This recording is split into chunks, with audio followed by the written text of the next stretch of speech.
So when we talk about this product, you know, you think about the actual food. Tonight we had wonderful food. But you're selling more than just food. You're selling values. And it's so crucial that you know the demographics and psychographics of your customers because they have different values. You know, some people will pay you more for organic, and that's going to be a value-added component of your food, and it's going to add price to that base price that you can charge that premium. But some people don't care about that, and that's not the value they're going to pay for. It might be local. Ironically, if you ask any consumer what the most important criteria in their food selection is, they'll say health. You know, I'm like, oh, that's really interesting, because they all say that. The organic shoppers, the local shoppers, whichever. The ones that go to college, they say they care about health.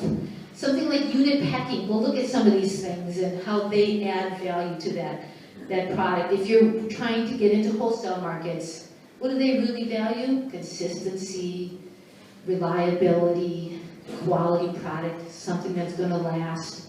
Food safety is an interesting one because I don't know anyone who gets a higher price for food safety or getting third-party certification, but a lot of times they'll get higher up on their order list. They'll be the first person that the wholesaler will go to if they've got third-party certification. So when you think about the value you get, it's not always just a cash premium, but loyalty. That's a huge value for a farmer. If you've got a customer that you can count on, you know is going to be there for you, that has a value. And when you look at these values, you know, we've been hearing about the three-legged stool of sustainability for a long time. The environment, the social, the economic. But people don't just go to that for the most part. They first have to have their personal needs met. You know, and that might be price. It might be, in the case of organic, it's kind of ironic because this is a place where farmers and consumers kind of miss each other in the language. Because if you ask a consumer, why do you buy organic food? They almost always talk about, well, there's no pesticides. They talk about what isn't there. This absence of something they see as evil. And it's boiled down to health. That's the personal benefit they're getting. You ask the farmer why organic, what's any farmer going to say? Any organic farmer, what are you going to say if someone says, why should you grow organic? They all say the same thing. One of you must know it. How about you in the back there? What would you say back there? He's not going to speak up. Pardon? Tastes better. Tastes better? What else from a farmer? Farmer's perspective. Pardon? More sustainable. They talk about the soil. They talk about what is there. And they talk about the soil. They talk about the environment. They talk about this environmental, social, economic stuff. But to the consumer, until they're bought in, when you look at like the level of a consumer, this is from that Hartman group, you know, the peripheral consumer, the outer, the inner, the core consumer, and what they value,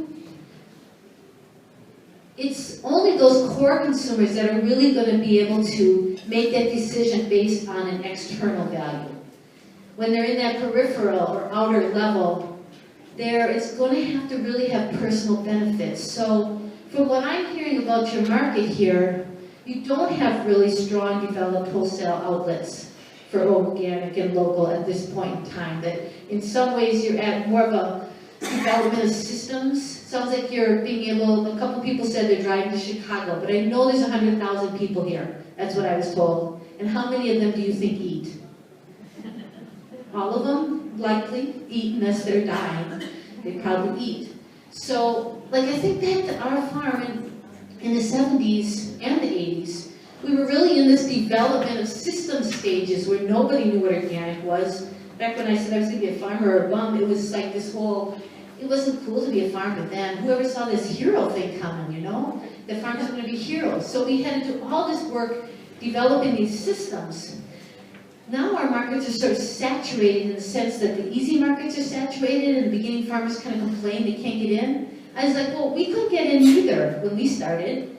It took us 20 years to get in. We had to do this work before we actually were to the growing market, which is where our markets are right now. They're growing really rapidly. So I always challenge farmers that even when you have a good market established, you should be spending 10 to 20% of your product on developing new markets and growing, making this whole thing grow.